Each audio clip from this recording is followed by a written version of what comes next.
My name is Zubin and you're watching HR Speak. Today we have with us Rashmi Garg. I don't want to really introduce her with what I have to say about her. I can only tell you that she is into learning, into training and development with Vodafone Idea, but more about her is what she will answer. So let me ask that question to Rashmi. So Rashmi, first of all, welcome to our program. Thank you so much for bringing me over here, Zubin. We are very happy to have you here. And first of all, let me ask this question to you. Generally, in any interview, they ask you this question, tell me something about yourself, right? So that's my question to you, but I'll break it up into two parts. One, something about your profession, about what you've been doing, about your career.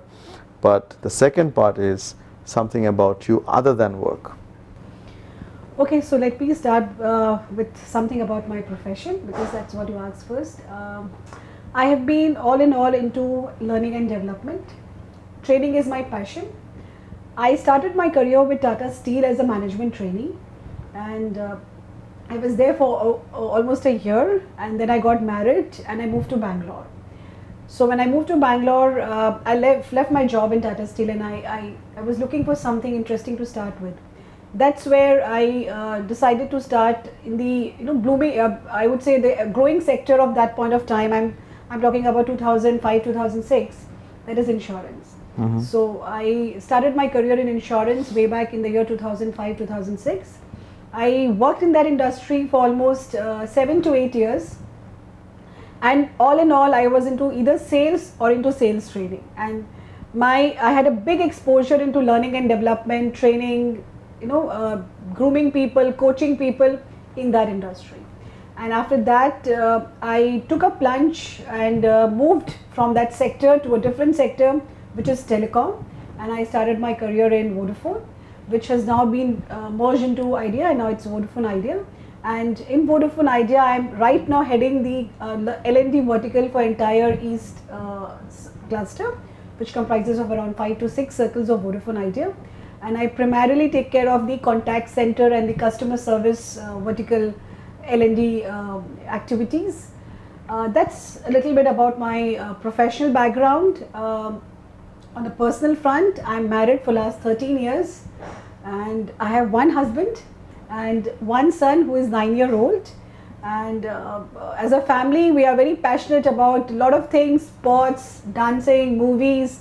So we celebrate life. We just love to be together, and we do a lot of activities together. We are car enthusiasts. We just love to travel out, eat out, and that's all about me.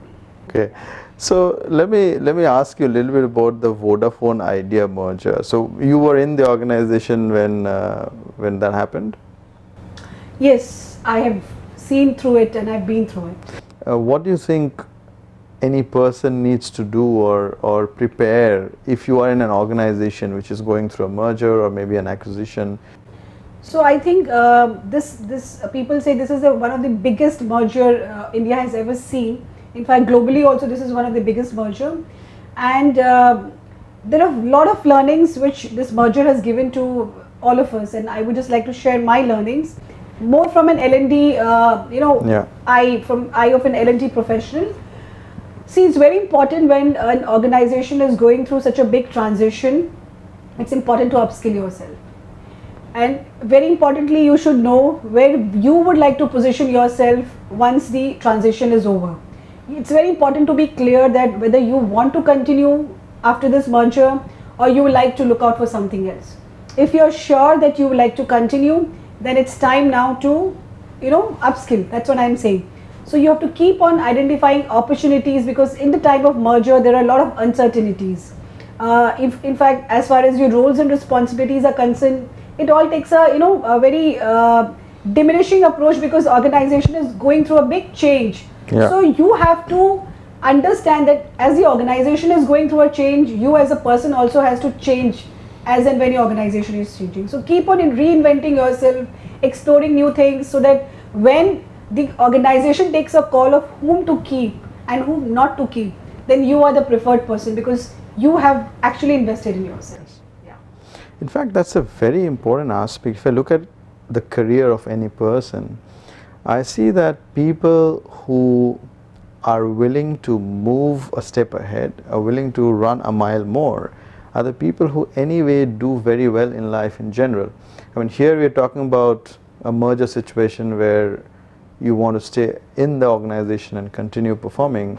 On the other hand, in any situation, learning becomes very important. Absolutely. So what are your views overall? I mean, for example, every organization has a different learning strategy. So for you, what has been a good experience of learning in terms of L&D and how organizations run L&D? Have you noticed some best practices? I guess I've been working for last 13 years now, and I've seen L&D as a vertical getting evolved a lot in the last 10-12 years. So earlier it was more of a traditional approach of classroom training, on the job training, organizations spending on really a very expansive, or I would say a rather lengthy training intervention. Today, in the last 3 years to 4 years, I would say we have completely moved to a digital mode. Okay, so and especially telecom is it's looked upon as a highly dynamic industry. So if every vertical has been digitalized, L&D is also not a different vertical. So in the last 3-4 years, digital learning has been the key aspect of the organization for which I am a part of it. And I also see a lot of, I do a lot of competition benchmarking to understand what other industries and other organizations in the same industry are doing it. I guess all of them are following the same path. So we have we have moved from the earlier traditional approach to learning management systems.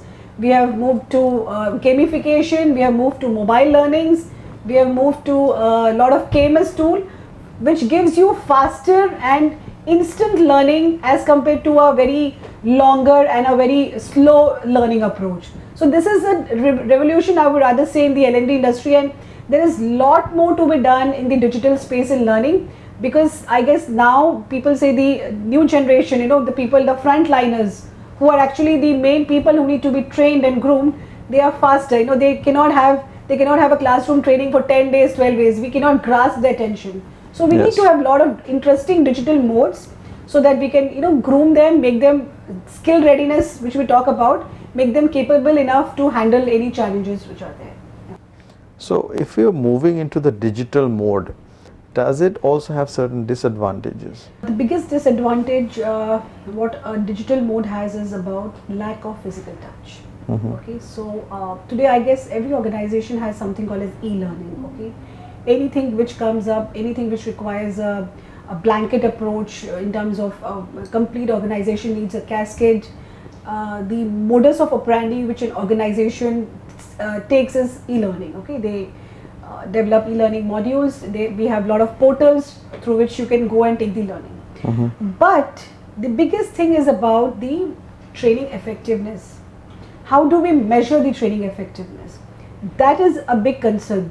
You might impart training, you might even have an attendance of training, you might even have people whom you feel have learned, but if you have to measure the effectiveness of the learning which that particular mode has given to you, it's difficult. Wherein on a physical training approach, measuring the effectiveness of learning is easier. So I'll just give you an example. Now, for example, as an organization, if I'm driving a key metric like an NPS, okay, which is one of the biggest KPI which today all the organizations drive, a net promoter score, will a customer recommend me as a brand? What is the likelihood of a customer to recommend me, which is called as NPS? So I do a lot of activities for various verticals, do e-learning modules and all, and I see an increase in NPS, but that NPS increase may not be because of that learning.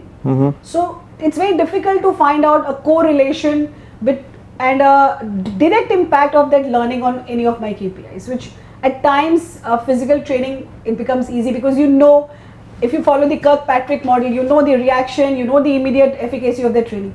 So that is a challenge which e-learning or digital mode of training has. Sometimes when I delve into this subject, being an L&D professional myself, and I keep hearing about blended learning. For example, you do a training and the digital part becomes more of a support than the primary tool. So have you seen that being applied? Yeah, so good you brought this point of blended learning. So blended learning is again a very talked about and is a widely used thing in the L&D vertical, especially in the sales trainings. We use a lot of blended learning approach because we need to have on the job training plus the digital mode. So that is definitely there, and blended learning approach still gives you a much better results, or it's easier to measure the efficacy as and when compared to a pure digital mode of training. Right. Yeah. For the L&D professionals at present, they could be junior professionals, they could be heading certain regions like you. If you were to share two suggestions, what would those two suggestions be for the L&D professionals? First of all, anybody who is in the L&D profession should be clear whether he or she is actually passionate to be in L&D. Because I see a lot of people, they move into L&D from a different role, say an operations or a sales role. They move into L&D, but the calling of the heart is something else. But L&D is something which you have to feel. You have to be passionate about adding value to people's life by the medium of learning. So if you are not passionate and you are looking for some quick growth in the organization, you're looking for some fancy designations in the organization, then probably L&D is not the vertical for you. Right. Because an L&D as a vertical or HR as a vertical, people do not have very fast growth. It's in vertical where you have to feel from your heart. If you are really interested in adding value in people's life, you can do wonders as a profession. And yes, there are organizations who have chief learning officers, they have chief happiness officers, they have chief people officers. So there are people who paved their path because of the sheer passion and the determination they have towards this vertical. Yeah. So that is very important. And secondly, yes, it's very important to keep yourself abreast because learning is evolving. In the last 13 years which I have seen, it has evolved like anything. I keep on developing myself, learning about new technologies, understanding what my competition is doing, how better I can do something. So if you are abreast of the latest technologies of learning, you are it. So these are the two things I would definitely like to suggest. Okay, thank you so much, Rashmi, for the wonderful suggestions and also sharing your experiences with us. It was really nice speaking to you. Thank you, Ruben. Yeah. So we were speaking to Rashmi. I hope you've learned a lot from her. If you have, please like the video, share it with your peers, your colleagues, and until the next time, goodbye.